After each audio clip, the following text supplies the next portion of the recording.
Let's check in with Joseph Lindsley in Ukraine. Yeah, of course, we need to help Ukraine because it's awful what Russia is doing to Ukraine. If you can watch that documentary about Mariupol and see what the Russians do when they take territory. Joe. Little fucking Joe Lindsley. Joe Lindsley is quickly becoming an American treasure in broadcasting.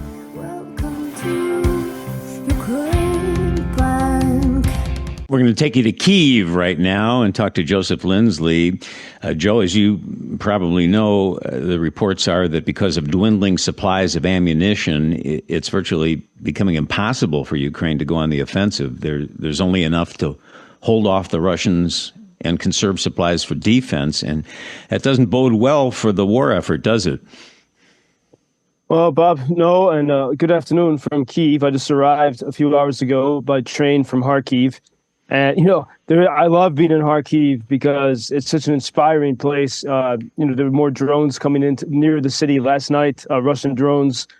So often there are attacks there, but the spirit is so strong in that city, and you get courage from it. But there is, as the train was pulling into Kyiv, I did have a sense of relief, thinking, I can relax a bit. I don't have to imagine missiles, breaking the glass, across from me every moment. And so it is a very different feeling here.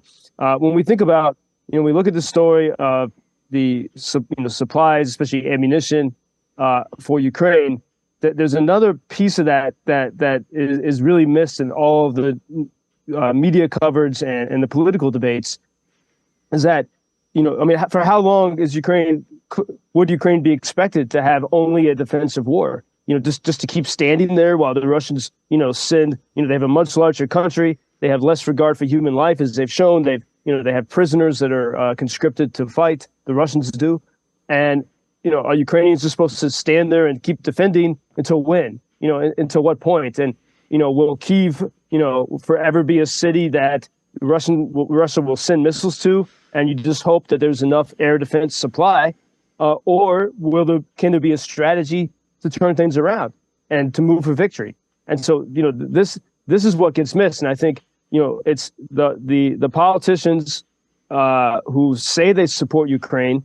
Many of them are afraid of Russia, and they're afraid of pushing things. And so there's a lot of turmoil and fear right now. I think this is one reason why. A few months ago, the British Prime Minister, Rishi Sunak, while he made David Cameron that extraordinary move, he took the former Prime Minister of the United Kingdom and he wanted him in the government. And to do that, he had to make David Cameron into a Lord in the House of Lords, a very extraordinary move because he wanted some senior statesman. He wanted someone who doesn't have to ever be, doesn't have to ever have an election ever again.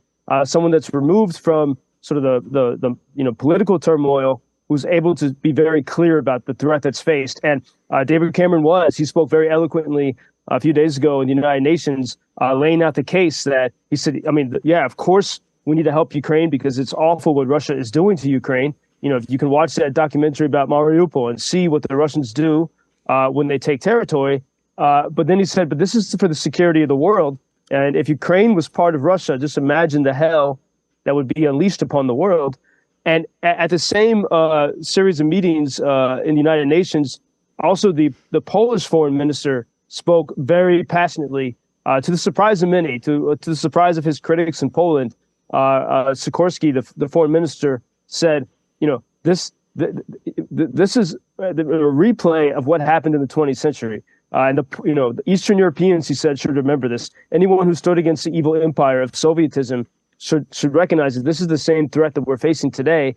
And what's remarkable about the Polish foreign minister, in 2014, that he was part of the European team that was here in Kyiv, trying to convince the people that were protesting, the entire society that was in the main square, to convince them to make a deal with the government.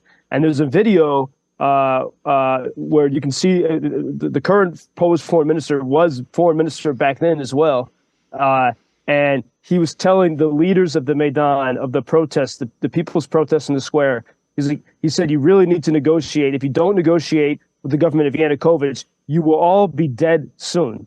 And that was the that was the attitude of the elites in 2014. They didn't believe that the freedom could be possible. And Ukrainian people said, no, we insist on it. We've wanted this for centuries, and now is our moment.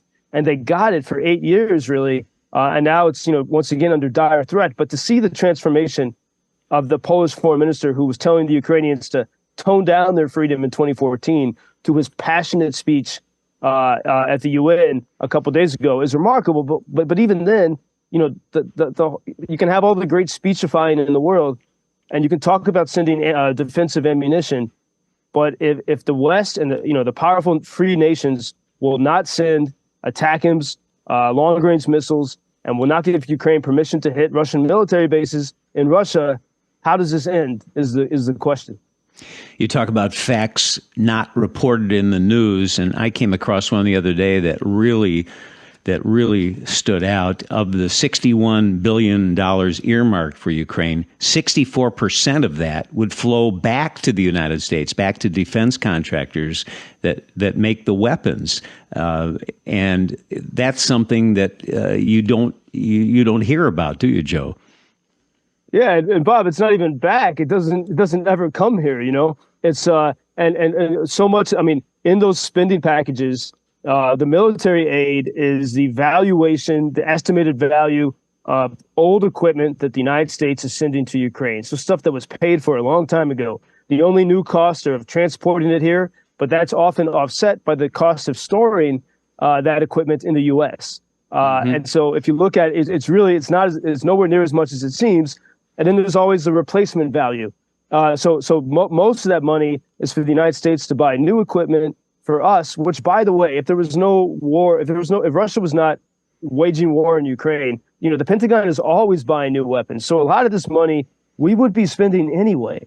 And this is very important to look at that. It's not sort of something, I mean, it's more than we would normally spend, but not much more. And most of it is to the benefit of the U.S. And so this gets lost. And as I think about, America has the weapons that could turn this around.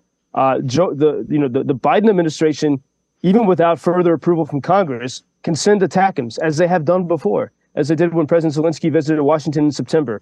They could send more weapons now. They don't. So there's certain things you can blame on Congress, but there's certain things the White House can do that they won't.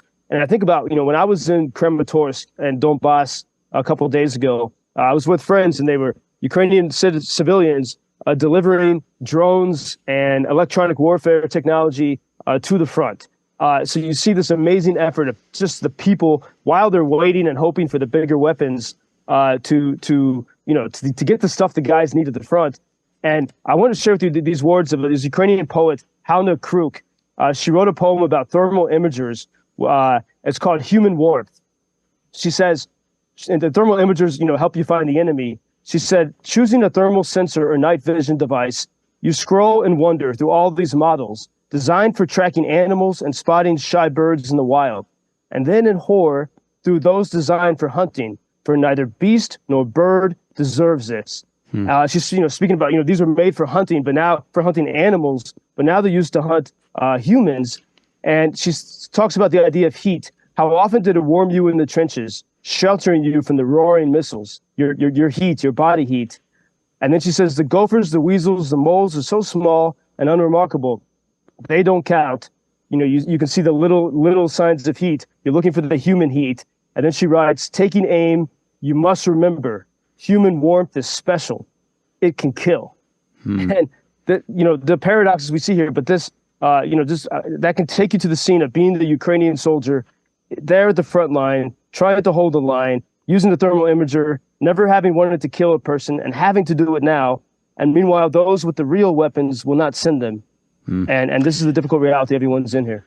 Let me acknowledge that occasionally now we get emails and texts like this one. I think it's time to stop talking to Joseph Lindsley. He seems like a very nice guy, but we don't want to fund this war anymore, and we don't need to hear his fundraising propaganda anymore. And I know you get a little bit of that too, Joseph. And as I've mentioned before, though, for every one of those, we get about 25 positive messages. But people don't understand that Ukraine, let's see, since Russia invaded Ukraine 2 years ago, industrial production in the United States defense and space sector has surged 17.5%. And that number comes from the Fed. So I think if more of these facts got out there, people would be able to make a more a better decision and a more informed decision about what we should do here. I hope so, Bob, and even just to find some inspiration from these stories here, and make your own choice on how you want to spend your tax money. But the best we can do is definitely share the reality. That's why I'm grateful for this conversation every day, and that's why I travel this country from east to west to try to share what it's to bring you here, so you can make your own decisions. We appreciate that, Joseph. Keep the faith. We'll talk to you tomorrow. Until tomorrow. Thank you, Bob.